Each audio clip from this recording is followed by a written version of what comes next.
ज्यांच्या प्रचाराच्या निमित्ताने आपण इथे जमलेलो आहोत असे या भागातले लाडके उमेदवार जे 2 आठवड्यांनी ह्या भागाचे आमदार होणार आहेत असे समरजित गाडगे, एक यशस्वी कर्तृत्ववान महिलेचं भाषण आज ऐकायची संधी मिळाली. स्वातीताई, मी पक्ष वगैरे फोडण्याच्या भानगडीत पडत नाही. मी तुम्हाला एवढंच विनंती करीन की राजकारण इलेक्शन येईल जाईल, पण कागल, कोल्हापूर आणि महाराष्ट्राच्या विकासासाठी आपण एकत्र काम केलंच पाहिजे. माझी विनंती तुम्हाला राहील की पुढचं उभं आयुष्य आपण दोघींनी मिळून महाराष्ट्रासाठी राजकारण बाजूला ठेवून एकत्र काम करायची शपथ आज कागलमध्ये घेऊया.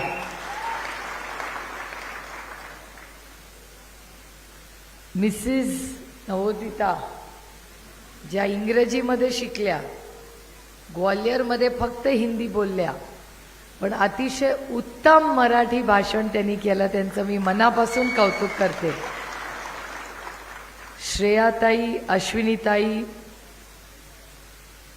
आपले तालुका अध्यक्ष सलोनीताई, विद्यागिरी, रणजितसिंह पाटील, सागर कोंडकर, संभाजी भोकरे, अमरसिंह घोरपडे, MP पाटील, शिवानंद माळी, शिवाजी कांबळे, दयानंद कांबळे, मारुती भाऊ, अनुराधाताई पाटील, विजया निंबाळकर, रेखाताई पाटील, सुजाता तोरसकर, स्नेहलताई, प्रतिभाताई पाटील, व्यासपीठावरील सर्वच मान्यवर आणि उपस्थित बंधू आणि भगिनींनो,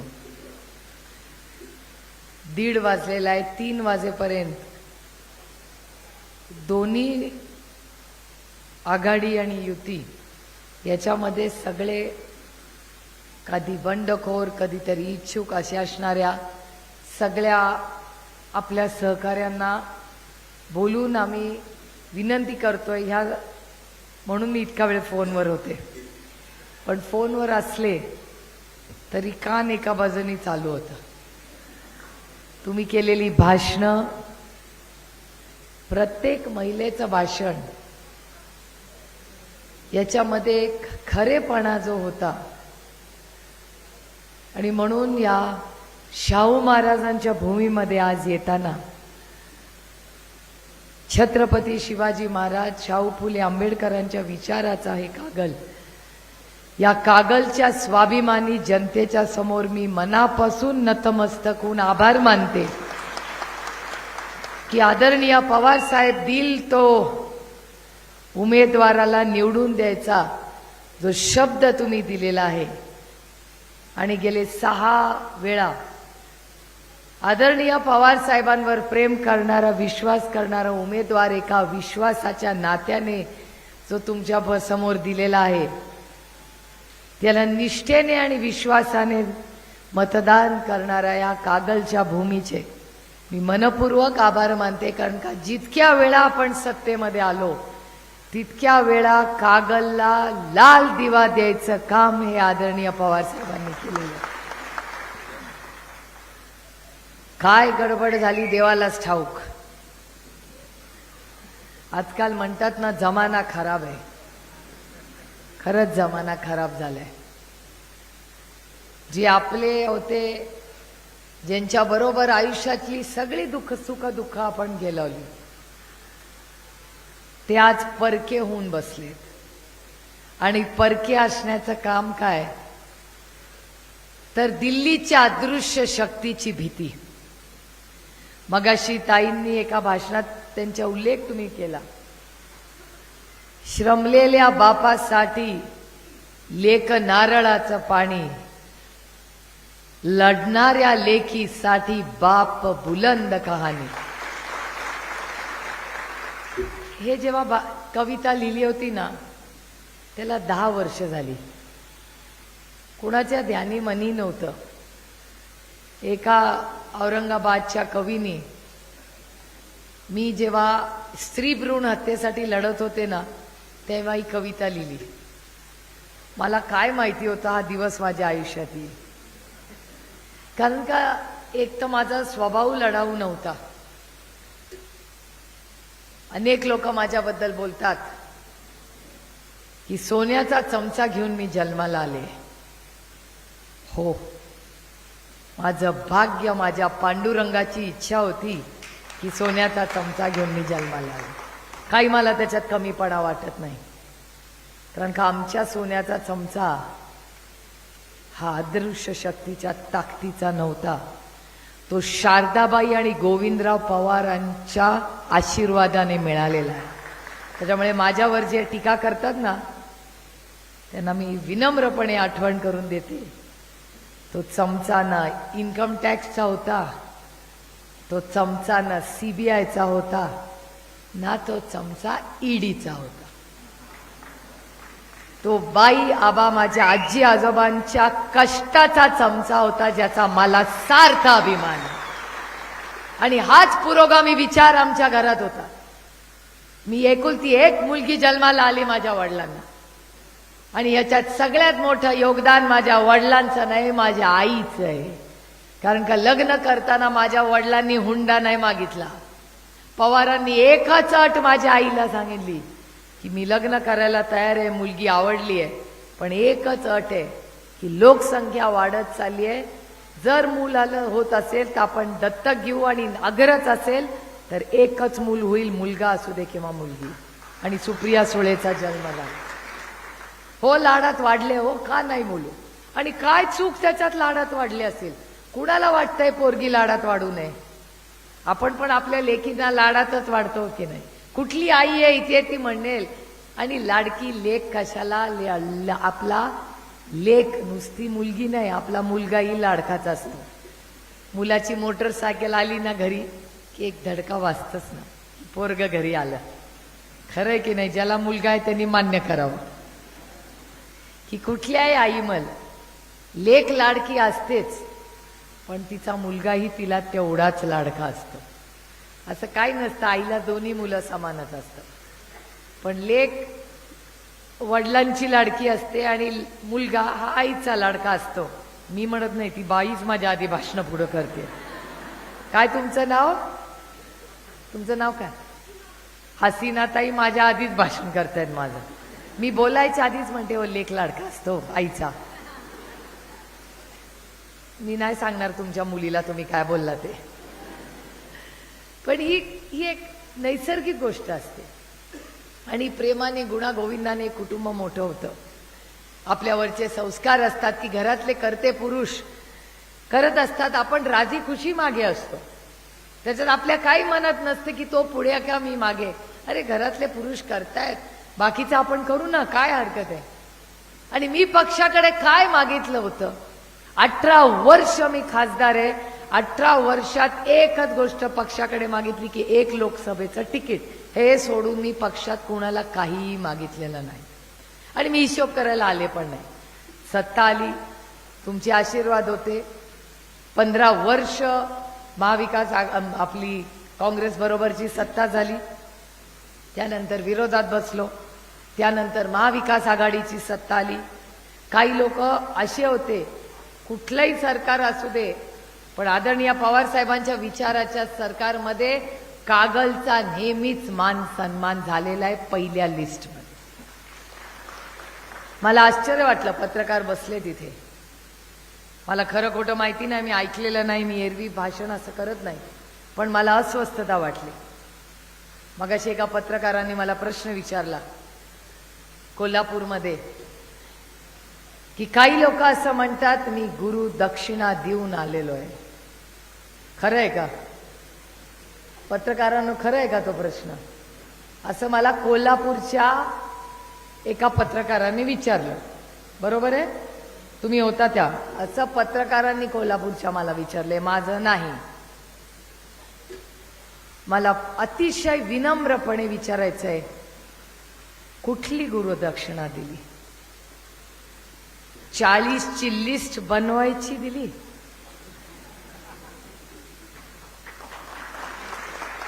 का ज्या भारतीय जनता पक्षाने पहाटे येऊन तुमच्या घरात तुमच्या आयुष्य उद्ध्वस्त केलं, अशा भारतीय जनता पक्षाच्यासाठी लिस्ट बनवण्याची ही गुरुदक्षिणा आहे? आओ या काळ्या मातीशी इमान राखणारी मुलगी आहे मी, स्वाभिमानी मराठी मुलगी आहे. मोडेन पण आयुष्यात वाकणार नाही कुणाच्याही पुढे. अभिमान आहे मला. काय तुम्हाला वाटतं मला ऑफर नव्हती? मलाही ऑफर होती. मी पण यांच्यासारखी मंत्री झाली असते, इथे नाही देशात झाले असते, पण अशा बाबतीत नाही. मंत्रीपद घडून ज्यांनी माझ्या घरावर, अहो एक नाही माझ्या तीन बहिणींवर रेड केली. 3 विजया पाटील, रजनी इंदुलकर आणि नीता पाटील, तिघींवर या अदृश्य शक्तींनी दिल्लीच्या रेड केली. काय चूक होती माझ्या बहिणींची? काय संबंध माझ्या बहिणींचा या राजकारणाशी? एक नाही 5 दिवस रेड केला माझ्या 3 बहिणींवर. काय संबंध त्यांचा? दिल्लीच्या अदृश्य शक्तीला वाटलं यांच्यावर रेड केली म्हणजे पवार कुटुंब घाबरेल, डरेंगे नाही. अहो माझ्या वडिलांचा आजोळ कोल्हापूर आहे. आमच्या बाई कोल्हापूरच्या होत्या. अशी घट्ट बाई नाही पाहिली मी. कुटुंब एकत्र पण ठेवलं.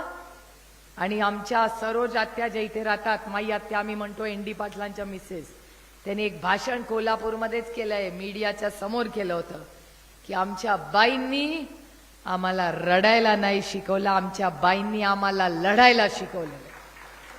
आणि प्रत्येकीसाठी आहे हे. तुमच्या सगळ्यांसाठी भाषण करते, फक्त माझ्यासाठी नाही.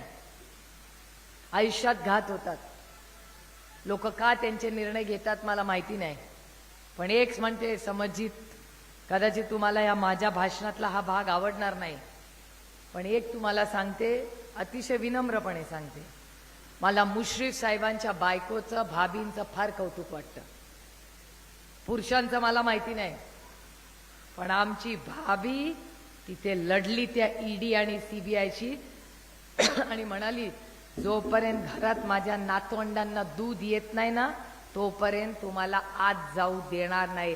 अरे आमच्या महिलांमध्ये केवढी मोठी ताकद आहे बघा. आणि ज्या माणसांनी अदृश्य शक्तींनी ते ईडी सीबीआयचे लोक पाठवले, त्यांच्या समोर काही लोक फाईल घेऊन विनम्रपणे वागतात. असं तुम्हाला कसले लोक पाहिजेत? ताकदीने लढणारे लोक पाहिजेत का ज्यांनी अन्याय केलाय त्याच्या समोर विनम्रपणे वाकणारे लोक पाहिजेत? हा निर्णय कागलकरांना घ्यायचा आहे. अरे छोटे घर में रहेंगे लेकिन स्वाभिमानाने रहेंगे. दुसऱ्याचे उपकार नकोय आपल्याला. मी तर कधीच करणार नाही. काय लागतं हो माणसाला? जन्माला खाली हात घेऊन येतात आणि जाताना पण खाली हात होते. 1 वर्षापूर्वी गुरु दक्षिणा म्हणताना काय गुरु दक्षिणा दिली? आमचं आयुष्य उद्ध्वस्त करून गेले. पक्ष नेला, चिन्ह नेलं. अरे एवढी हिंमत होती ना तर स्वतःचा पक्ष काढायचा, चिन्ह काढायचं. जे पवार साहेबांनी केलं ना गुरु मानताना, मग गुरु करून एवढं तरी शिका. दुसऱ्याचा हातात काढला नाही. पवार साहेबांचे जरूर मतभेद काँग्रेस बरोबर झाले, पण काँग्रेसचा पक्ष नाही, चिन्ह नाही, ऑफिस पण घेतलं नाही. स्वतःच्या कर्तृत्वावर तुमच्या आशीर्वादाने पुढे गेले आयुष्यभर. त्याच्यात यश आलं, अपयश आलं, पण स्वतःचा स्वाभिमान सोडला नाही कधी.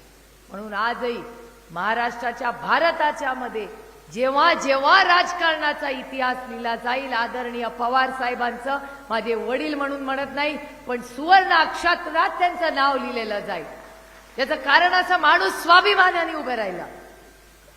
काही लोकांचा इतिहासात नोंदच होणार नाही, तो भाग वेगळा.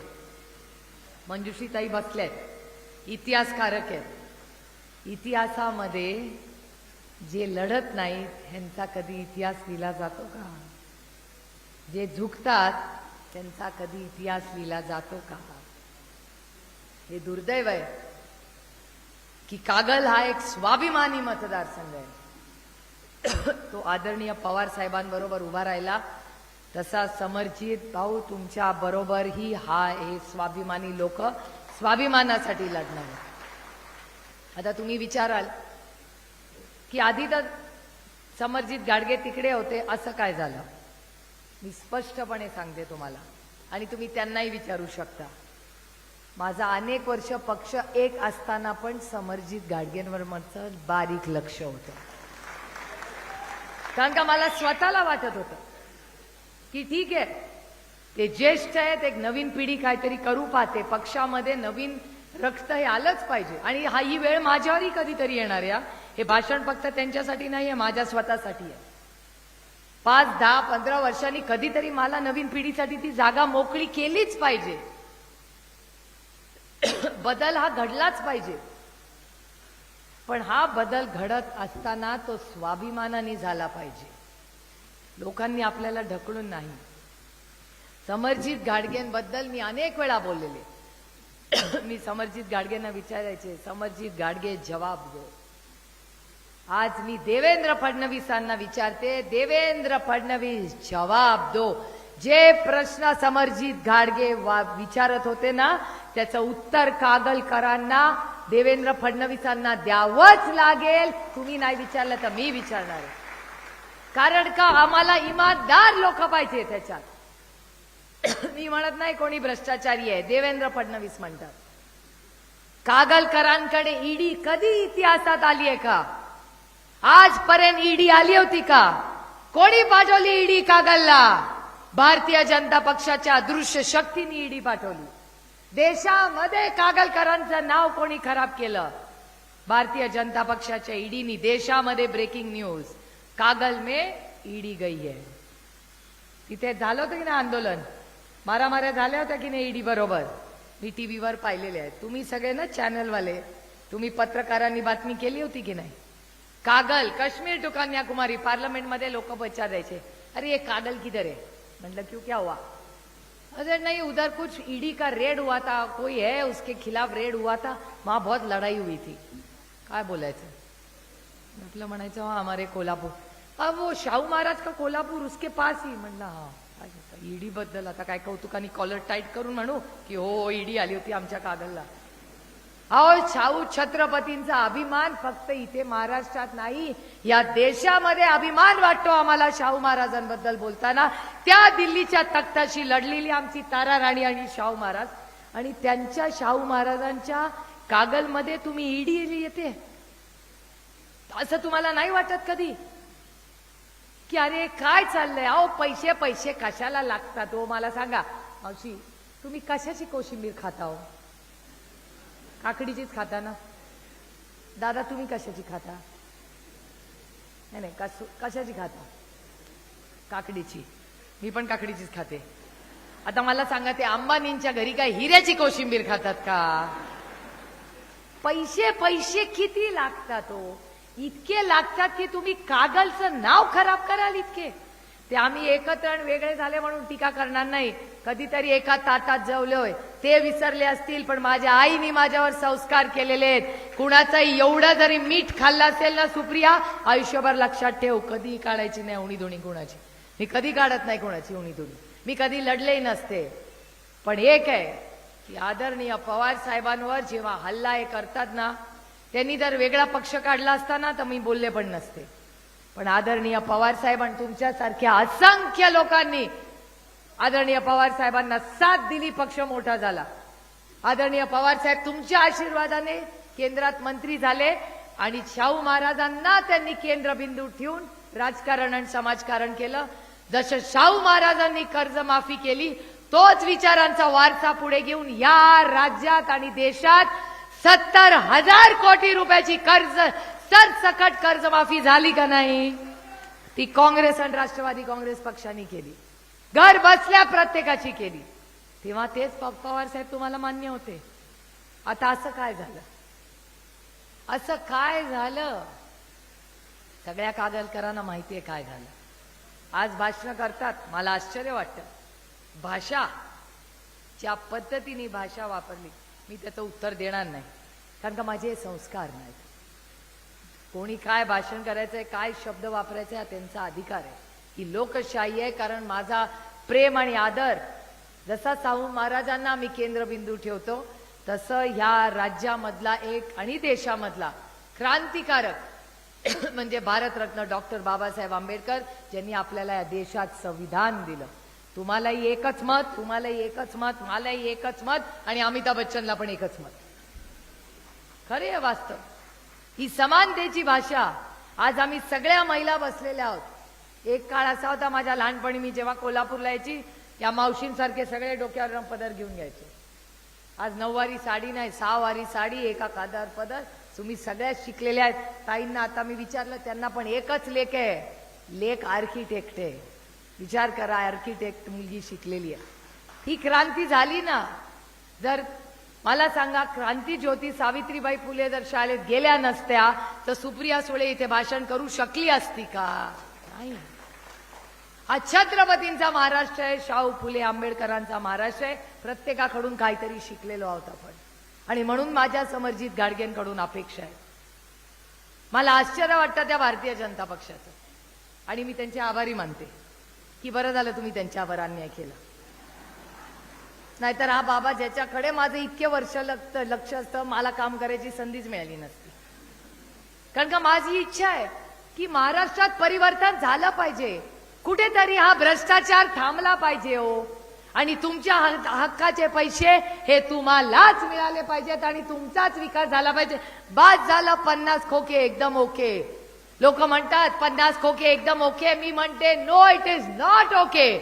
नाही देणार 50 खोके तुम्हाला मी. आमच्या तर बिचाऱ्या महिलांना समर्जित खोके पण नाही माहिती. त्या विचारतात मला, महिला समर्जित दादांना माहिती असतील, हे पुरुषांना हे सगळं माहिती असतं, आम्हाला महिलांना नसतं माहिती. खोका म्हणजे महिलांना आधी वाटायचं 50 खोके म्हणजे लग्नाला बस्ता बांधायला जातो, ते खोक्यात सामान टाकतो, तो खोका. बरोबर की नाही मावशी? त्याच्यानंतर दिवाळीला सफाईला वरून काढतो, जुना मिक्सर, झाकण, रेडिओ, ते रिमोट चालत पण नाही पण ठेवतो, तो खोका वरून काढायचा दिवाळीच्या सफाईला. बायांनो, माझ्या मावशांनो, बहिणीनो, मी त्या खोक्याबद्दल बोलत नाही. 50 खोके म्हणजे एक खोका म्हणजे 1 कोटी रुपये. 50 खोके. तुम्ही विचार करा, समर्जित भाऊ, विचार करा की काय किंमत लावली आहे एका आमदाराला. 50 खोके म्हणजे 50 कोटी रुपयाला एक आमदार. असे 40 आमदार फोडले. आमच्या माननीय उद्धवजींच्या बरोबर 50 खोक्याचे असे गेले. हिशोब करून सांगा का बघू किती येतो. 50 खोके गुणिले 40 किती झाले कोटी रुपये? आमच्या महिला 20 म्हणतायत. हे पुरुषांना नाही, पहिलं महिलांना. पहिला त्या नंबर सांगतील, मग तुम्ही सांगा काय का झालं, किती झाले? 200. मग आमच्या महिलांचं म्हणणं आहे 200, पुरुषांचं काय म्हणणं आहे? माझ्या बिचाऱ्या महिला किती सरळ आहेत बघा, त्यांना 200 कोटीच फार वाटले. माझ्या मायबापांनो, 200 नाही 2000 कोटी रुपये खर्च करून उद्धवजींची शिवसेना त्यांनी फोडली. 2000 कोटी रुपये मध्ये. 2000 किती शून्य मलाही माहिती नाही. आपल्याला ती तसलं डोकं चालवायचंच नाही. 2000 कोटी रुपये खर्च करून त्यांनी लोक गेली. समर्जित दादा, मी माझा अनुभव तुम्हाला सांगते की ह्या देशामध्ये हे खोकेवाले असतील सगळे, पण जोपर्यंत काँग्रेस आणि शिवसेना आणि आम आदमी पक्ष आणि ही मायबाप जनता तुमच्या बरोबर आहे, तुम्हाला कुठल्याही खोक्याची गरज नाही. तुम्ही ताकदीने निवडून येणार, हा शब्द तुमची बहीण म्हणून तुम्हाला मी सांगते. हा माझा अनुभव होता. अहो, आता तुमच्याकडे चिन्ह तरी आहे, तुमच्याकडे पण. आपल्याकडे 1 वर्षापूर्वी कुठे चिन्ह होतं? अमोल कोल्हे माहितीये का सगळ्यांना? अमोल दादा आणि मी एकामेकाला विचारायचो, काय लढायचं का? मग लढावं तर लागेलच. काय होईल, जिंकू किंवा हरू, ह्याच्याहून तिसरं काय होणार आहे? हरलो तरी चालतंय, पण लढायचं नक्की. बरं, मग काय करायचं चिन्हाचं? मग मला एक दिवस अमोल दादा म्हणले की मी विचार करतोय की तुम्ही कबशी घ्या. बरं, मी घेते कबशी. तू काय घेणार बाबा? ते म्हणले मी विचार करतोय पंखा घेऊ का रिक्षा घेऊ का काय घेऊ. असं आम्ही दोघं सिम्बल्स बघत बसायचो. कारण का पक्ष नेला होता यांनी, चिन्ह नेलं होतं. आमदार, खासदार, चिन्ह, पक्ष सगळी गेली तिकडे. बँक, साखर कारखाना चेअरमन, दूध संघ, ग्रामपंचायत, सब सब सब gone. Tata bye bye. Tata bye bye पण केला नाही, उठली आणि गेली. वळून पण नाही पाहिलं. वळून पाहिला पण हिंमत लागते. गेली सगळी. काही लोकांनी फोन केले, आम्ही म्हटलं अरे काय झालं. त्यांनी काही लोकांनी फोन पण नाही घेतले. हा भाग वेगळा की नंतर बऱ्याच जणांनी केले, तेव्हा मी पण घेतला आणि हॅलो हॅलो हॅलो म्हणाले आणि ठेवून दिलं. जेव्हा मला गरज होती तेव्हा तुम्ही माझा फोन घेतला नाही. जेव्हा मी अडचणीत होते त्यांना घेतला नाही. तुम्ही अडचणीत आले की ताई आठवली आणि लगेच बहीण झाली. मग 1 वर्ष नातं कुठे गेलं होतं. दुर्दैव आहे, रंकाळ्यात ठेवलं होतं वाटतं.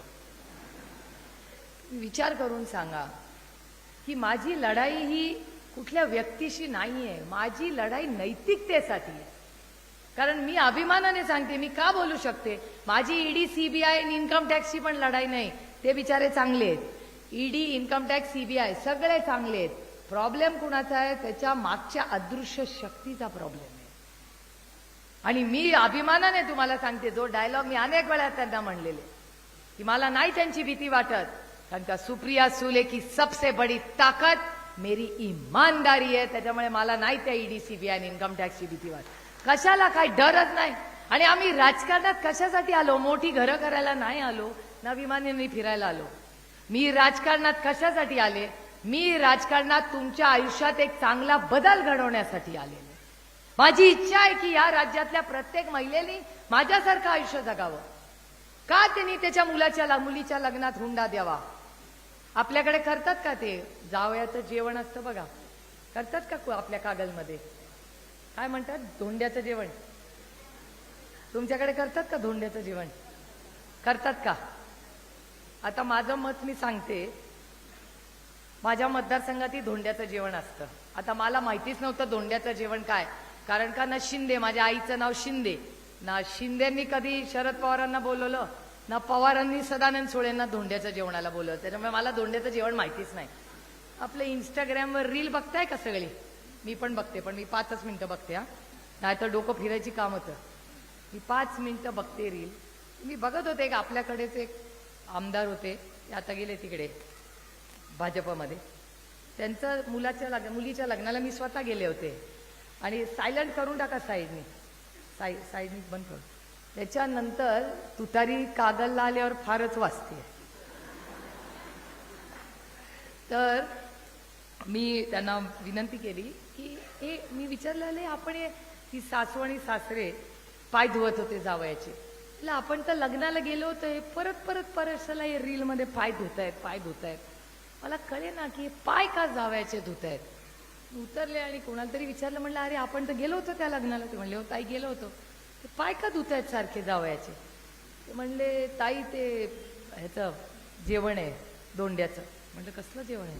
ते म्हणले दर 3 वर्षांनी अधिक महिना येतो, अधिक महिन्यामध्ये जावयाला माहेरी सासरी बोलवायचं असतं, सासू सासऱ्यांनी पाय धुवायचे असतात, त्याला गिफ्ट द्यायचं असतं, नमस्कार करून जेवण पुरणपोळीचं करायचं आणि त्यांना घालवायचं असतं. म्हणलं कशाला, आमची पोटकी पोरगी दिली ना, अजून काय सोनं देऊ तुला. ते म्हणले नाही ताई अशी प्रथा आहे. मी माझ्या लोकसभा मतदारसंघात ही प्रथा केली. म्हटलं आज नंतर कुठलीही सासू, लग्नात तुम्हाला काय करायचं ते करा, पण लग्नानंतर कुठलाही सासरा आणि सासू हे जावयाचे पाय धुणार नाही. उलट त्या जावयानी आणि लेकीनी, दोन्ही आई वडील, मुलीचे आणि मुलाचे, त्यांना आपल्या घरी बोलवलं पाहिजे, त्यांचे पाय धुतले पाहिजेत आम्हाला जन्म दिला म्हणून. आणि आपल्या कष्टाच्या पैशांनी आपली आई आणि सासू आणि सासरे आणि वडील त्यांना छोटीशी गिफ्ट द्यायला पाहिजे. आणि त्यांच्यासाठी छान स्वयंपाक करून, तुम्ही आम्हाला जन्म दिला, आमच्या दोघांच्या संसाराला आशीर्वाद द्या, ही प्रथा आपण केली पाहिजे. मगच तुम्ही शाहू महाराजांचे खरेच वंश असाल.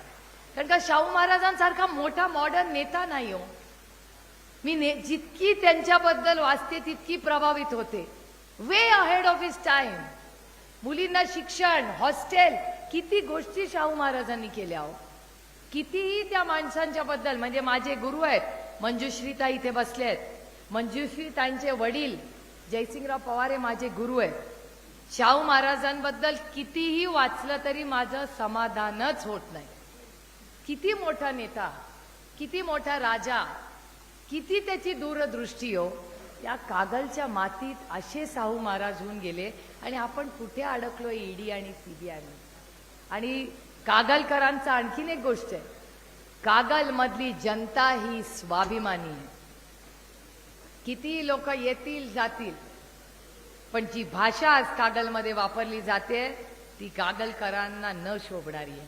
अतिशय सुसंस्कृत आहेत कागलचे लोक, आणि म्हणूनच इतके वर्ष सगळं चांगलं चाललं. आणि मी तुम्हाला शब्द देते की जेव्हा समरजित घाडगे तुमच्या आशीर्वादाने निवडून येतील, ह्या भागामध्ये ताई तुम्ही ज्या ज्या गोष्टी बोलल्या ना त्या सगळ्या ताकदीने नीट करून द्यायची जबाबदारी ही मी स्वतः घ्या. इतकंही घाणेरडं राजकारण करायचं नाही. काय ताईंची चूक होती? एक महिला लढत होती, ही तिची चूक.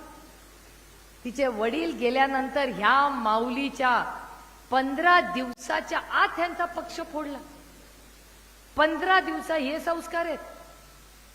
अरे छोडो यार. जेव्हा तो माणूस जातो ना त्याच्या बरोबर त्याचं वैर संपतं आपलं. प्रेमाने बहीण म्हणून यांना सन्मान दिला असताना तर मीही म्हणलं असतं बाकी काही असू दे बाबा, या बाबतीत मान गए, पण पक्ष नसता फोडला. अहो ही तसलीच आहे. मी बघितलंय. परवा माझे ज्येष्ठ बंधू कैलासवासी आर पाटलांबद्दलही बोलले. अहो गेलेल्या माणसाबद्दल कधी बोलत नाहीत, आणि आर पाटलांसारखा माणूसच या महाराष्ट्राच्या मातीत परत होणे नाही.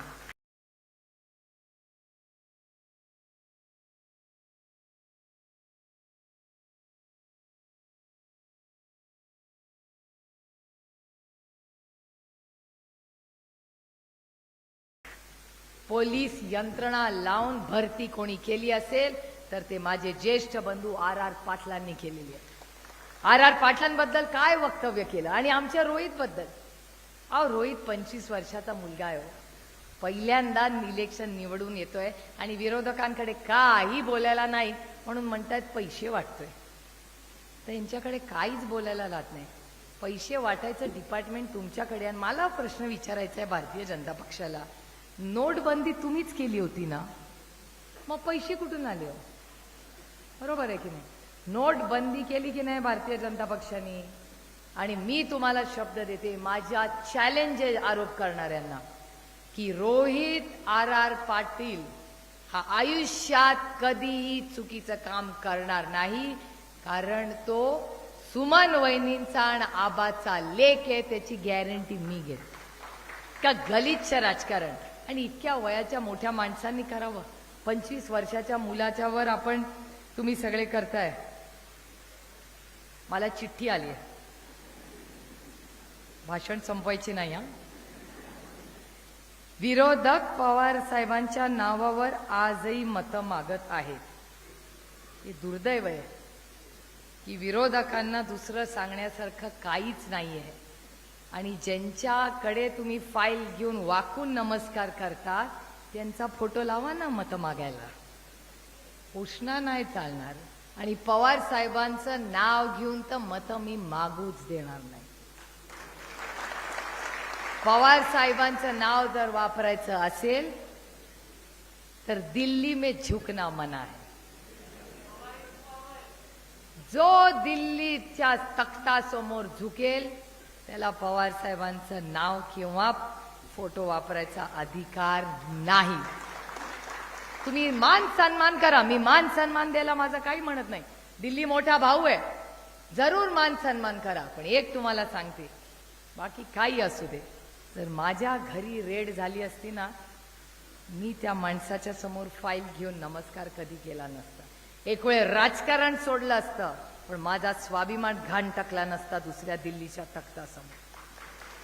काहीतरी स्वतःचं असलं पाहिजे. तो झुकवणार दिल्लीवाला आणि तुम्ही झुकणार. आणि कशाच्या जीवावर? Income tax, CBI, ED. म्हणजे तुम्ही काय काय केलं नाही केलं मला माहिती नाही. इसका जवाब समरजित घाडगे को देना पडेल. आणि हा त्यांच्या नंतर जवाब देवेंद्र फडणवीसांना द्यायला. कधी कधी आयुष्यात लोक चुकीचे निर्णय घेतात, ह्याचा मला सगळ्यात आनंद होतो. मी जर भारतीय जनता पक्षात असते मी तर समरजित घाडगेला कधीच सोडला नसता. हे माझं भाग्य की त्यांनी सोडलं. आणि मला एका गोष्टीचा अभिमान वाटतो, ही जशी लिस्ट करून तिकडे गेली ना, समरजित घाडगे तसे आलेले नाहीये. डंका की चोट पे दिल्लीला गेले, त्यांच्या नेत्यांना सांगितलं, मग आपल्याकडे आलेले आहेत. कुणालाही हे बघा, मी कधी फसवाफसवी करत नाही आणि दुसऱ्याच्या कुठल्याही वस्तूला मी कधी हात लावत नाही. विचारा, मी जेव्हा त्यांच्याशी बोलले होते दिल्लीमध्ये, समरजित गाडगे समोर उभे आहेत, मी तारीख वाईज सांगू शकते. मी त्यांना म्हणलं समरजित भाऊ, तुम्हाला माहिती आहे मी तर एकत्र असताना तुम्हाला किती वर्ष सांगते की तुम्ही या राष्ट्रवादीत या, तेव्हा तुम्ही नाही म्हणलं पण जर तुम्ही राष्ट्रवादीत आपलं जमलं तर माझी एकच अट असेल की तुम्ही भारतीय जनता पक्षाला सांगून आलं पाहिजे, त्यांना न सांगता येता कामा नये. हे तर माझ्या पुढचे आहेत. ते मला म्हणले, मी ऑलरेडी 3 लोकांशी बोललेलो आहे, मी नावं नाही सांगणार. काही गोष्टी कसं आहे, माईक आला म्हणून सगळंच बोलायचं नसतं. त्यांच्या सगळ्या प्रश्नांना उत्तर द्यायची ताकद सुप्रिया सुळेमध्ये आहे. पण नुसतं बोलायला ताकद लागत नाही, सहन करायला जास्त ताकद लागते, जी आपल्या सगळ्यांमध्ये आहे. त्यामुळे समरजित गाडगे सांगून आलेले, उगाच 40 नावं घेऊन गेला, फोन नाही उचलला, गेलो हे सब नाही. आणि मी सांगते, आम्ही त्यांचे फोटो लावून मतं मागणार नाही. जे काय असेल, मी म्हणलं तसं राज्यात राजकारण करू, पण स्वाभिमानाने करू. त्यांच्या समोर न झुके है न कभी झुकेंगे. त्यामुळे ही लढाई माझ्यासाठी वैयक्तिक नाहीच आहे, ही महाराष्ट्राच्या स्वाभिमानासाठी लढाई आहे. तुम्हाला कसे लोकप्रतिनिधी पाहिजे हा निर्णय आपल्याला घ्यायचा. आणि हा फक्त कागलचा विषय नाहीये, हा राज्याचा विषय आहे.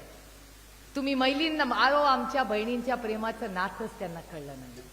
आता मंजुश्री ताई आणि माझं बहिणीसारखं नातं आहे. दया पवारांची पण लेक आहे, ती पण, आम्ही तिघी पवार सिस्टर्स आहोत. दया पवारची पोरगी, शरद पवारांची पोरगी आणि जयसिंगराव पवारांची पोरगी. योगायोगांना तिघींना इतिहासात रमलं. काय आम्ही जन्मापासून एकीमेकीला ओळखत नाही, पण एका विचारधारेत तिघी आम्ही काम करतो. मंजुश्री ताई आणि मी, आम्ही तिघी बहिणींसारखे असतो. प्रज्ञाताई, मंजुश्री ताई आणि मी, आम्ही फक्त पुस्तकांवर चर्चा करतो, कारण का आम्हाला तिघींना त्याच्यात इंटरेस्ट आहे. आम्ही करतो या गोष्टी एकत्र. राजकारण एक तरफ, पण ह्या सगळ्या गोष्टीही महत्वाच्या आहेत, याची जाणीव आम्हाला सगळ्यांना आहे. आणि एवढ्या या सगळ्या दोघी हुशार आहेत, मी त्यांच्याकडून शिकते. त्या माझ्याकडून काही शिकत नाहीत. माझ्याकडे त्यांना दोघींना शिकवण्यासारखं काही नाहीच आहे. इतक्या दोघी विद्वान आहेत. आता मला सांगा की या सगळ्या लेखी, आता आमच्या तिघींचं नातं हे पुस्तकाचं आणि ज्ञानाचं नातं आहे.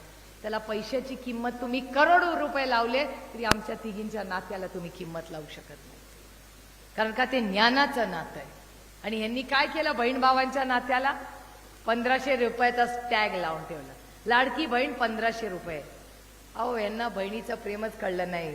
आणि तुम्ही म्हणला समरजित भाऊ, ही गोष्ट खरी आहे, यांना बहिणी लाडक्या कधी झाल्या? लोकसभेनंतर बहिणी लाडक्या झाल्या, आधी बहिणी लाडक्या नव्हत्या. मला विचारा, या राज्यातली सगळ्यात लाडकी लोकसभेच्या आधीची बहीण मी होती. जो उठत होता तो माझ्याबद्दलच बोलत होता. पक्ष फुटला, सुप्रिया सुळे. माझ्या मी काय मागितलं, पण मी ठरवलं होतं 7 महिने सहन करायचं, काही बोलायचं नाही, म्हणून मी एकालाही उत्तर दिलं नाही. आणि तीच माझी ताकद झाली, कारण का बारामती लोकसभा मतदारसंघातल्या लोकांनी पक्ष, सत्ता, चिन्ह, दूध संघ सगळं तिकडे, फक्त या राज्यातला इमानदार माणसांनी मला मतदान केलं, म्हणून 1 नाही 1.5 लाखांनी मी निवडून आलो. प्रॉब्लेम खोकेवाल्यांचा आहे. ओ भाऊ, आपलं नाव काय?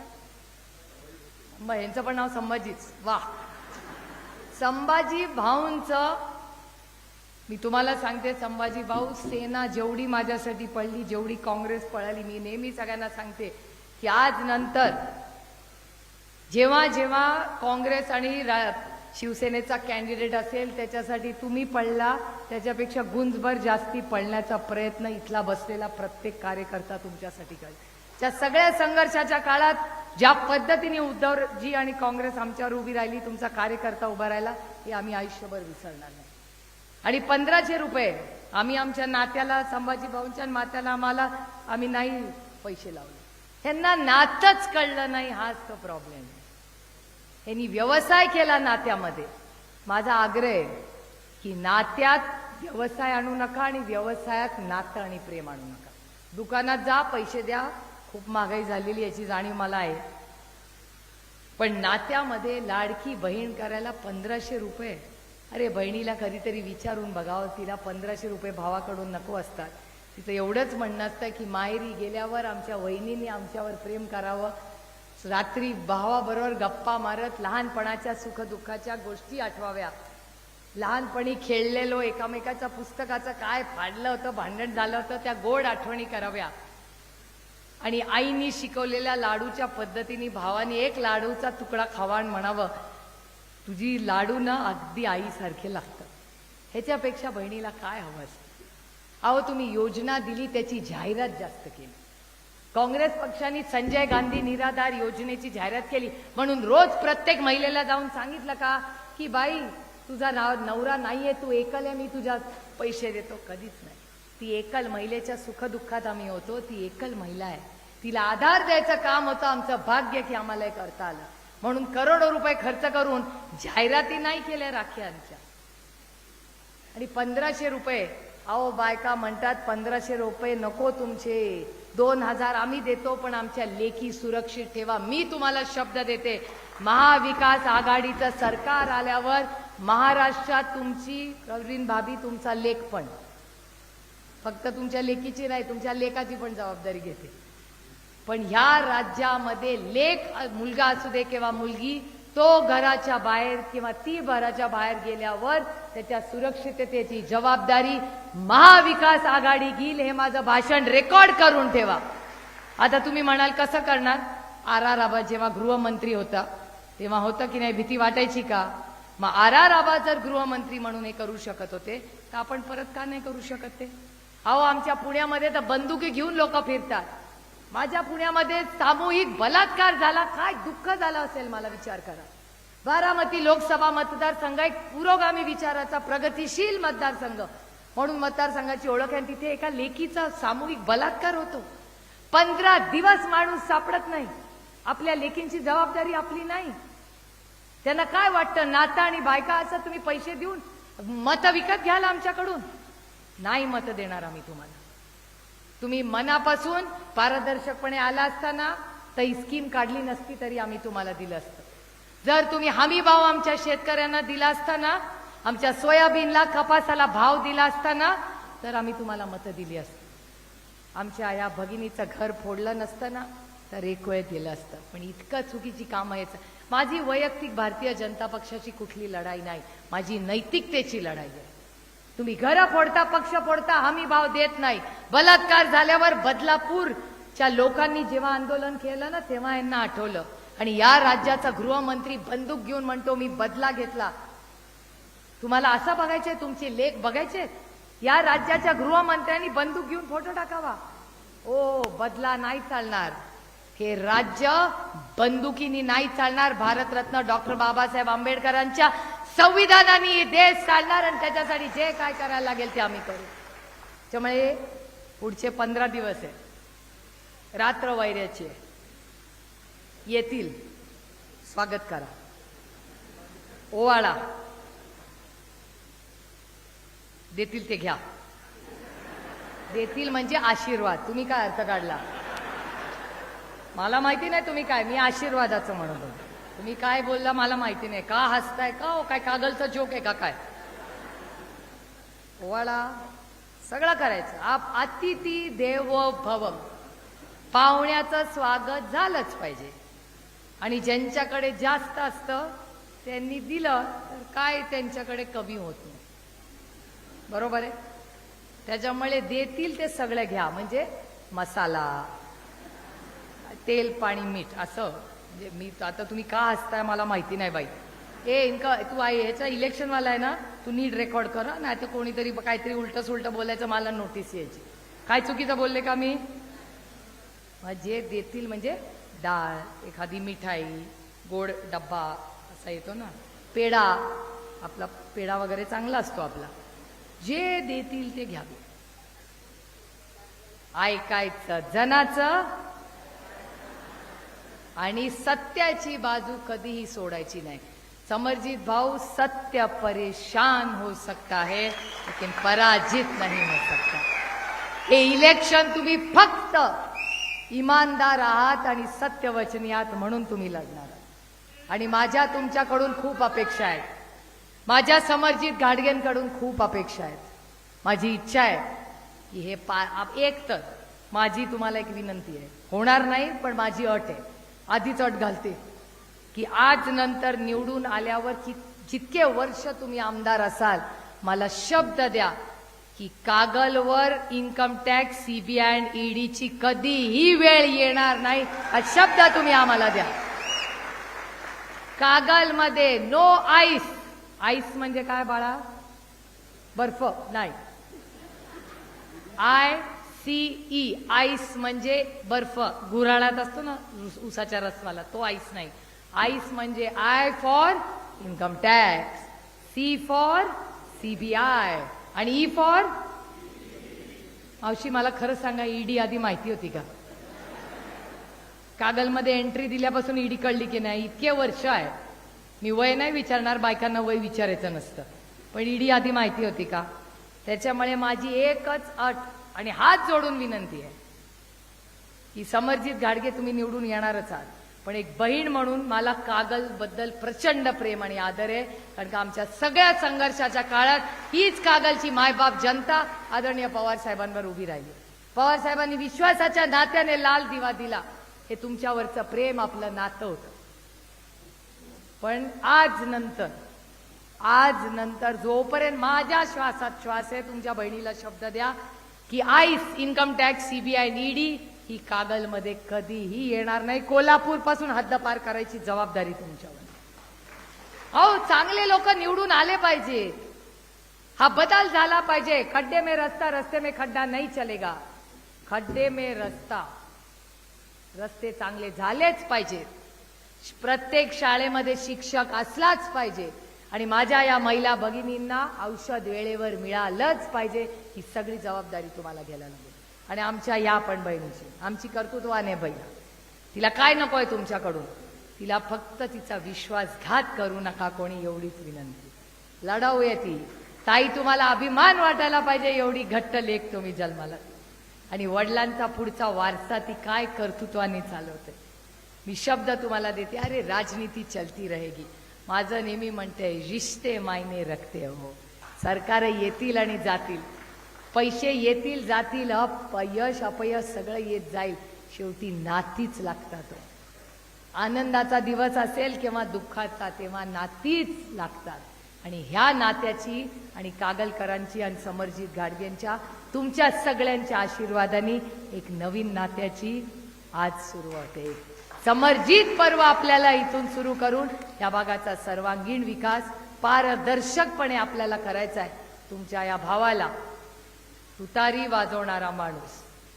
आता बघा, इथे लग्नाचाच हॉल आहे. लग्न होतं तेव्हा पण तुतारीच वाजते.